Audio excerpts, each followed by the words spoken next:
अस्सलाम वालेकुम नाज़रीन, this is Rabia Shahzad from Red Box. नाज़रीन, गुज़िश्ता वीडियो में हमने काफ़ी डिटेल में एक्सप्लेन किया कि फेटफ क्या है, इसकी ग्रे लिस्ट क्या है और पाकिस्तान में फेटफ की शराइत के मुताबिक जायदाद की ख़रीदो फ़रोख्त के नए कवानीन क्या हैं। मगर इन कवानीन से पाकिस्तान में रियल इस्टेट का कारोबार किस तरह मुतासिर होगा, इस बारे में बात करने के लिए मैंने स्टूडियोज़ में दावत दी है ऑल कराची रियल्टर्स एसोसिएशन के जनरल सेक्रेटरी सैयद इरफान आलम साहब को। अस्सलाम वालेकुम सर। वालेकुम सर अस्सलाम। कैसे हैं आप? मैं ठीक हूँ। अच्छा सर, सबसे पहले तो मैं आपसे पूछना चाहूँगी कि फेटफ की शराइत के मुताबिक रियल इस्टेट का कारोबार अब पाकिस्तान में जितना भी होगा वो डॉक्यूमेंटेड होगा, तो आपके ख़्याल में इन शराइत का प्रॉपर्टी के कारोबार पाकिस्तान में किस तरह मुतासिर होगा?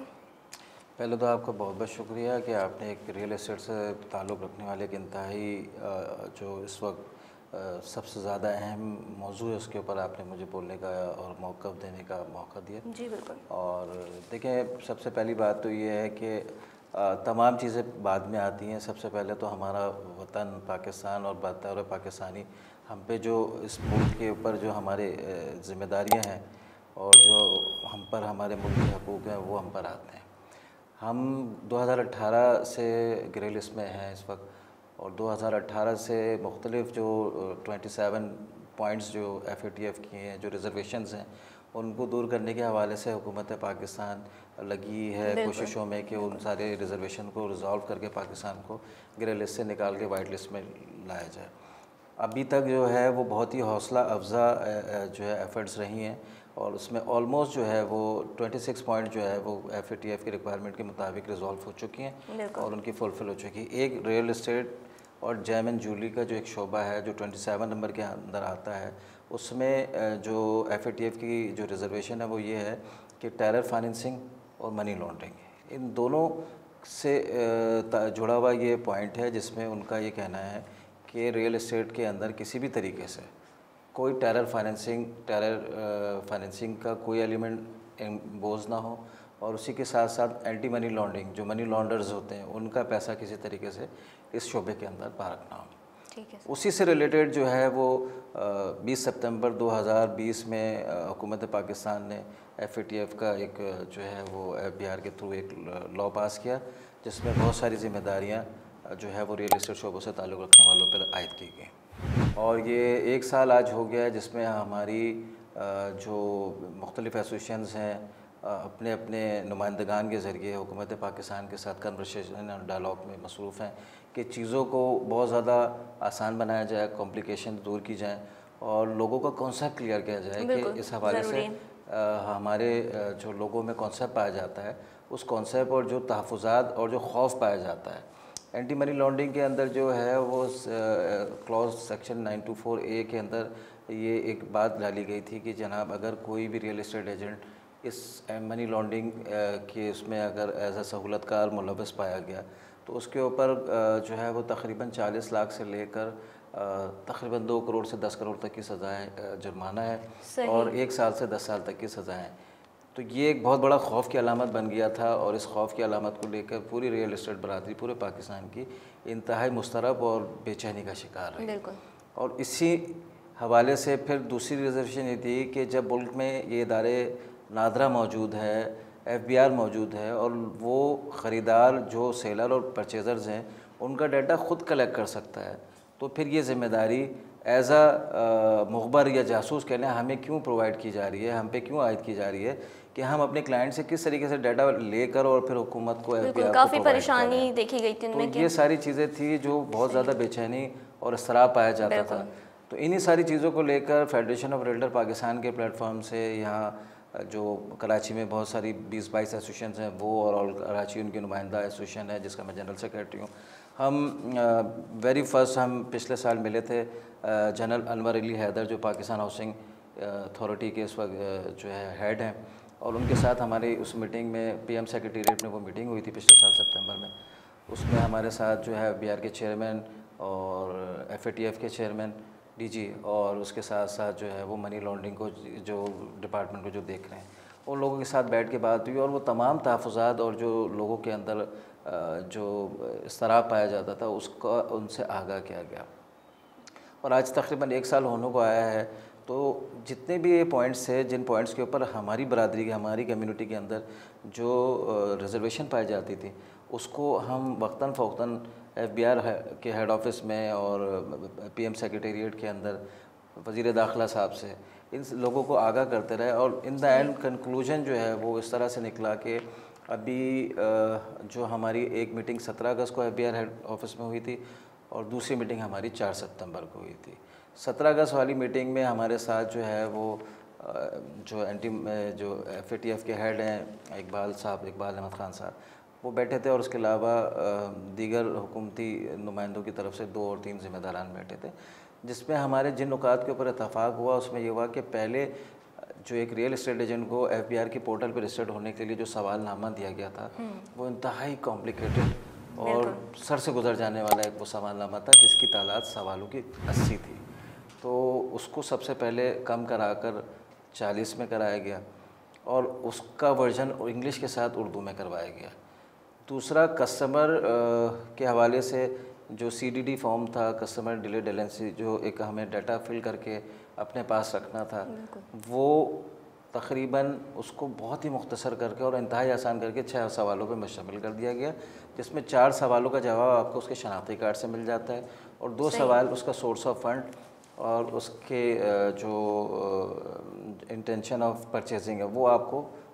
उससे पूछ के फिल करना है। इससे पहले ये था कि हमें तमाम मालूमात लेकर और FBI की वेबसाइट पे अपलोड करनी थी, जो कि अब वो जो है रिक्वायरमेंट ख़त्म कर दी गई। मुश्किल प्रोसेस था, एक मुश्किल प्रोसेस था। उस रिक्वायरमेंट को ख़त्म करके अब जो कर दिया गया है वो इस तरह से है कि आपने वो फॉर्म CDD फॉर्म जो है वो अपने पास फिल करके रखना है, और उसके साथ साथ जो भी ट्रांजेक्शन पूरे पाकिस्तान में कहीं भी हो रही है उसका FBR वैल्यू, और जहाँ FBR वैल्यू नहीं पाई जाती वहाँ DC वैल्यू का सेल एग्रीमेंट आपने अपने पास ऑफिस कीपिंग करना है, और उस अमाउंट की जो पेमेंट, जो इंस्ट्रूमेंट ऑफ पेमेंट है, वो अगर बैंक ड्राफ्ट के थ्रू हो रही है या पे ऑर्डर के थ्रू हो रही है या चेक के ज़रिए हो रही है, उनकी फ़ोटोकॉपीज़ और सेलर परचेज़र का NIC, ये आपने पास एक अपनी पूरी एक डील जो आप करते हैं उसका एक रिकॉर्ड फाइल बना के अपने पास रखनी है, किसी को नहीं देनी, कहीं नहीं जमा करानी। आपके पास रैंडमली अगर कोई FBR का नुमाइंदा आता है और आपसे ये पूछता है कि पिछले 2 महीने में या 3 महीने में आपने जितनी डील्स की हैं, तो काइंडली मुझे वो इन्फॉर्म करें,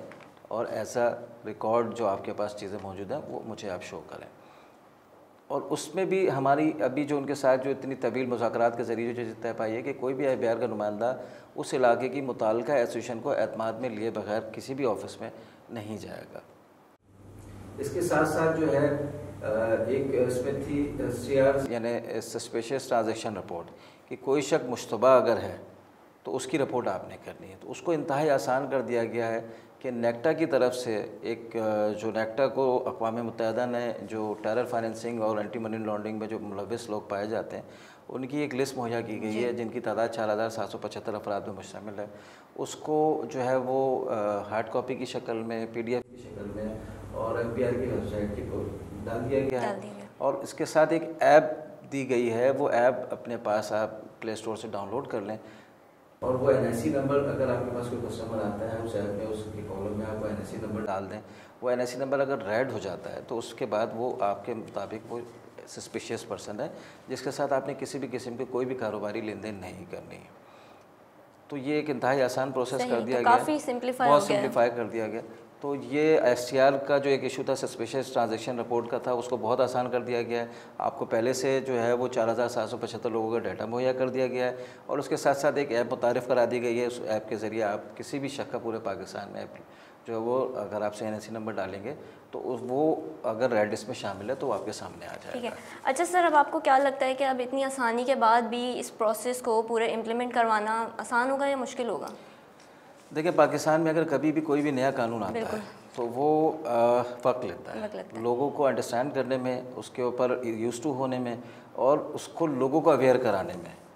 वक्त लगता है। मैं आपको उसकी मिसाल दे दूं कि आज से चंद माह पहले जब कोविड वैक्सीनेशन पाकिस्तान में आई थी तो बहुत सारे लोग उसके बारे में मुख्तलिफ़ किस्म की राय रखते थे, और एक अफवाहों का बाजार गर्म था कि जी कुछ लोगों का कहना था कि जी 2 साल जिएंगे आप वैक्सीनेशन लगाने के बाद। कुछ लोग ये कहते थे कि जनाब ये ख़ानदानी मनसूबाबंदी का कोई एक हिस्सा है। कुछ लोगों का ख्याल था कि जी आप वैक्सीनेशन लगाने के बाद वहाँ पे आपके पास करंट आना शुरू हो जाता है। बहुत सारी चीज़ें थी और वो आपने देखा कि वक्त गुजरने के बाद आज पाकिस्तान में तकरीबन 4 करोड़ से ज़ायद लोग वैक्सीनेट हो चुके हैं और आने वाले वक्त में पूरे पाकिस्तान ने वैक्सीनेट होना। तो उसी तरह से ये जो लोगों के अंदर मुख्तलिफ़ किस्म के तहफ़्फ़ुज़ात और मिसअंडरस्टैंडिंग,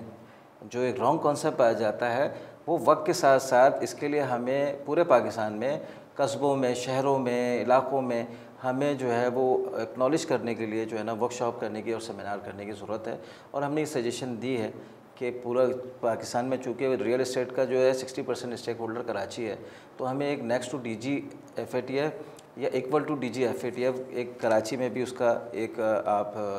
डिवीज़न कायम करें, ताकि कराची में काम करने वाले लोगों को अगर किसी भी किस्म की कोई शिकायत या तहफ़्फ़ुज़ात हों तो उनको इस्लामाबाद का सफ़र तय न करना पड़े और वो अपने मसले को कराची की सतह पे हल कर ले।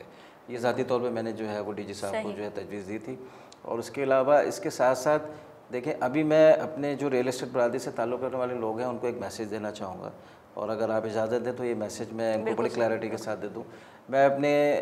पूरे पाकिस्तान की रियल इस्टेट बरादरी से मुखातिब हूँ और ख़ास तौर पे चूँकि मेरा ताल्लुक़ कराची से, तो कराची के लोगों से ख़ुसूसन कि देखें, कुछ लोगों के जहनों में ये है कि हम इस कानून के आने के बाद तबाह हो गए, बर्बाद हो गए, हमारा कारोबार ख़त्म हो जाएगा, हम पे टैक्सेस लग जाएंगे और हमें मुखबर बना दिया गया है, और जो काम FBR कर सकता है, जो काम नादरा कर सकता है, वो हमसे काम क्यों लिया जा रहा है। तो मैं आप लोगों को ये बड़ा वाज़ेह मैसेज देना चाहता हूँ कि देखें, सबसे पहले तो बतौर पाकिस्तानी, बतौर शहरी, हमें अपनी ज़िम्मेदारियों को जब जब हमारे मुल्क को ज़रूरत होगी तो हमें ये ज़िम्मेदारी अदा करनी है। क्लॉज नंबर 27 के अंदर ये ज़िम्मेदारी as a stakeholder real estate agent हजरात जो सर्विस प्रोवाइडर हैं उन पे डालने की बात की गई है कि ये ज़िम्मेदारी उन पे डालें, और वो हमें जो है ये डाटा प्रोवाइड करने के पाबंद हैं। और FATF की ग्रे लिस्ट निकलने के लिए जो एक पॉइंट रह गया जिससे हमारा शोबा जुड़ा हुआ है, तो उसमें ये ज़िम्मेदारी हम पे हुकूमत पाकिस्तान इसलिए डाल रही है कि ये FATF की स्पेसिफिक रिक्वायरमेंट है जिससे हम इग्नोर नहीं कर सकते। और ये ज़िम्मेदारी लेने के बाद हमारे क्या नुकसानात हैं या क्या फ़ायदे हैं, मैं उसको आपसे आगाह करना चाहता हूँ कि आपने अपने किसी भी किस्म के मामूलात ज़िंदगी में कोई तब्दीली नहीं लानी है। आप ट्रांजिशन कल भी कर रहे थे, आज भी कर रहे हैं और आने वाले कल में भी करेंगे। और सिर्फ आपने सिर्फ ये करना है कि अपनी कोई भी कस्टमर की कोई भी डिटेल जो आप एक डील करते हैं उसकी FBR वैल्यू का एग्रीमेंट और DC वैल्यू का एग्रीमेंट, अगर कहीं DC वैल्यू है तो DC वैल्यू का एग्रीमेंट, और कहीं FBR वैल्यू का है तो FBR वैल्यू का एग्रीमेंट, और उसमें जो अदायगियाँ की गई हैं बजरिया चेक, पे ऑर्डर या बैंक ड्राफ्ट, उसकी फ़ोटोकॉपी और कस्टमर की SNIC कॉपी आपने एक फ़ाइल बना के अपने पास रखनी है। उसे आपने कहीं पर भी अपलोड नहीं करनी, किसी दफ्तर में जाके कहीं सबमिट नहीं करना। आपने एक सिंपली अपने ऑफिस में जहाँ पर आप अपनी फ़ाइल मेंटेन करते हैं उसी तरीके से अपनी ट्रांजैक्शन का डाटा आपने रखना है। अगर रैंडमली कोई भी FBR का नुमाइंदा आपके पास आता है और वो आपकी एसोसिएशन को आगाह करने के बाद आपकी तरफ आएगा और आपसे आकर आपकी ट्रांजैक्शन की मालूमात लेता है, तो आप उसकी फ़ाइल की एक फ़ोटोकॉपी उसको दे सकते हैं। आपने कहीं पे जाके कोई डॉक्यूमेंट सबमिट नहीं करना, किसी पोर्टल पे जाके किसी किस्म का कोई कस्टमर का डाटा आपने प्रोवाइड नहीं करना। और उसके साथ साथ बहुत सारे लोगों के जहन में ये सवाल था कि जो हमारी FBR वैल्यू से हट के जो ट्रांजैक्शन है, CTR जैसे हम कहते हैं, करेंसी ट्रांजैक्शन रिपोर्ट, तो उसके बारे में भी इंतहाई वजाहत के साथ ये बात क्लियर कर दी गई है कि हमने अपने पास सिर्फ़ और सिर्फ जो FBR वैल्यू है उसकी ट्रांजैक्शन की जो है वो इंस्ट्रूमेंट यानी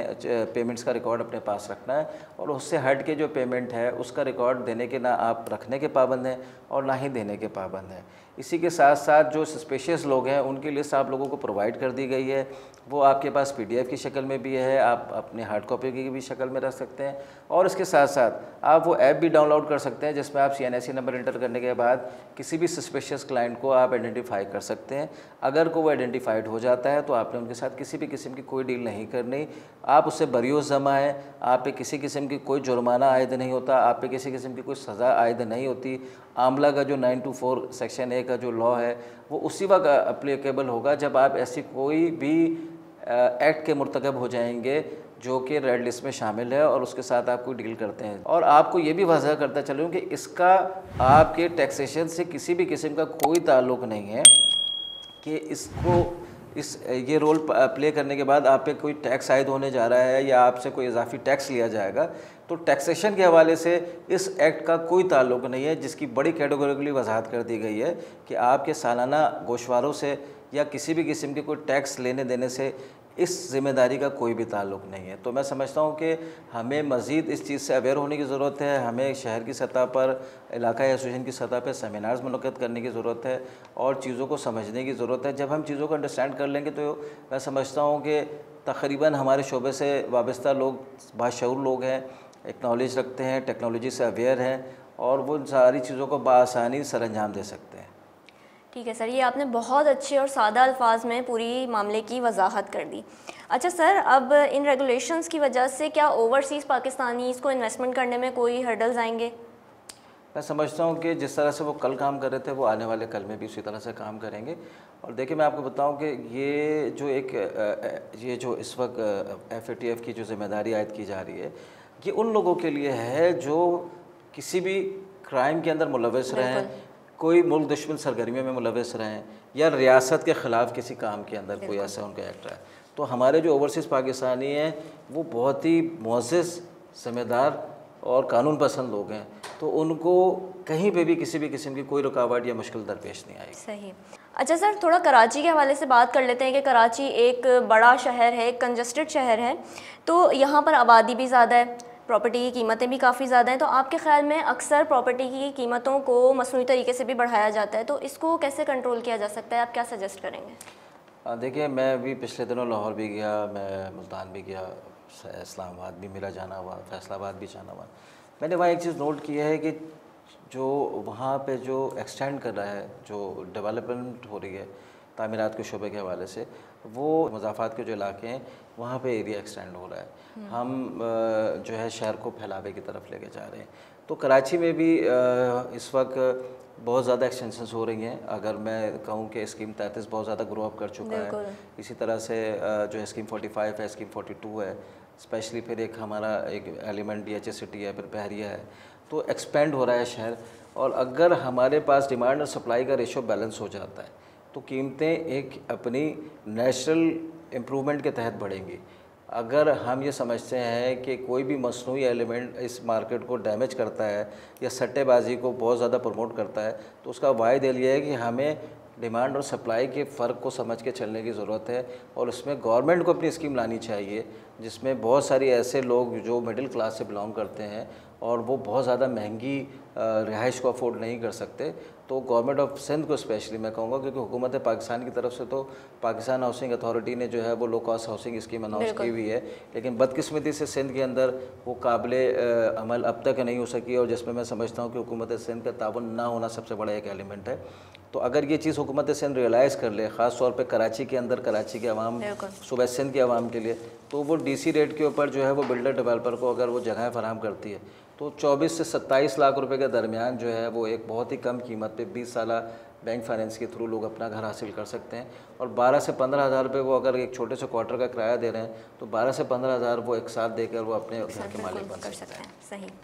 अच्छा सर, जैसे आपने लाहौर और इस्लामाबाद की बात की, तो रियल इस्टेट मार्केट के रेगुलेटरी इश्यूज़ कराची में ज़्यादा देखने में आते हैं दूसरे शहरों के मुकाबले में, तो इसकी क्या रीज़न्स हैं? देखिए उसकी बड़ी वजह यह है कि देखिए कराची के अंदर अगर बिज़नेस वॉल्यूम जो पूरे पाकिस्तान का है वो मैं समझता हूँ 60% स्टेक रखता है कराची। जहाँ बहुत ज़्यादा काम होगा तो मसले भी बहुत ज़्यादा होंगे, तो जहाँ काम नहीं होगा वहाँ मसले भी नहीं होंगे। बिल्कुल लाहौर में भी काम हो रहा है, फैसलाबाद, इस्लामाबाद, गुजरांवाला, सब जगह काम हो रहा है, लेकिन मैं समझता हूँ अगर पूरे पाकिस्तान के बिज़नेस को एक जगह कर लें तब भी कराची का बिज़नेस उनसे ज़्यादा है। तो मसाइल यहाँ पर हैं, और मसाइल का हल ये है कि इसमें जो है वो हुकूमतों को अपना किरदार सबसे पहले अदा करना चाहिए, और उसके साथ साथ हमारी जितनी भी एसोसिएशंस हैं और जो अपने अपने इलाके के रियल एस्टेट एजेंट की नुमाइंदगी करें, उन सबको मिलकर जो है वो रेगुलेटरी अथॉरिटी के क़याम के ऊपर जोर देने की शदीद ज़रूरत है। वक्त के साथ साथ अब इस चीज़ की बहुत ज़्यादा बेतहाशा ज़रूरत महसूस की जा रही है, और मैं समझता हूँ कि ये एक बेहतरीन वक्त है कि अगर आप हुकूमत पाकिस्तान हमसे एक इतनी बड़ी ज़िम्मेदारी लेने जा रही है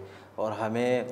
FATF के हवाले से हमें एक उसमें स्टेक होल्डर के तौर पे अपना रोल प्ले करना है, तो उसी के साथ साथ, और जो कि हमने बात कही भी है इस्लामाबाद में दोनों दफ़ा दोनों मीटिंगों में, 17 अगस्त की मीटिंग में भी और 4 सितंबर की मीटिंग में, कि हमें जो है वो रीरा की तर्ज के ऊपर स्टार्ट किया जाए। और रीरा जैसे दुबई के अंदर है, UK, कनाडा, अमेरिका के अंदर के एक स्टेट एजेंट लाइसेंस होल्डर हो, उसके राइट्स हों, उसके ऊपर चेक एंड बैलेंस हो, और कोई भी ट्रांजेक्शन ऑल ओवर पाकिस्तान एक licence holder real estate agent के बगैर होना नामुमकिन हो।